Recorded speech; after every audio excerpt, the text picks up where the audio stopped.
સાવલીમાં રસ્તાની કામગીરી પર સવાલ ઉઠ્યા છે। વાત સાવલી ઉદલપુર રોડના નવીનીકરણની છે। રાજકીય આક્ષેપબાજી થઈ રહી છે ત્યારે કોંગ્રેસના નેતા હસમુખ પટેલે હલકી ગુણવત્તાનું મટીરીયલ વાપરી કામગીરી થયાનો દાવો કર્યો છે। તેમજ રસ્તા પર તિરાડ પડવાની પણ કોંગ્રેસના નેતાએ ફરિયાદ કરી ત્યારે આ તરફ ભાજપના નેતા ભદ્રેશ પાઠકે કોંગ્રેસના તમામ આક્ષેપોને નકાર્યા છે તેમજ કોંગ્રેસના આક્ષેપોને પાયાવિહોણા ગણાવ્યા। કોંગ્રેસને વિકાસ દેખાતો નથી તેવું પણ ભાજપના નેતાએ જણાવ્યું છે। સાવલી નગરમાં જે 389 કરોડમાં જે આરસીસી રોડ જે પોલીસ સ્ટેશનથી લઈને ટીંબા તરફનો થઈ રહ્યો છે એમાં પહેલેથી જ વિવાદવાળું છે અને હલકી કક્ષાનું ગુણવત્તા વગરનું મટીરિયલ વાપરવામાં આવે છે। રેતી માટીવાળી આવે છે।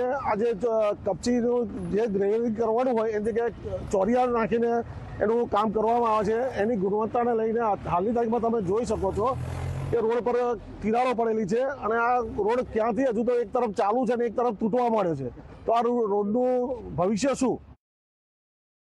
તમે જોયું હશે કે આવા રોડ હજુ કોંગ્રેસના શાસનમાં એમને જોયા નહોતા।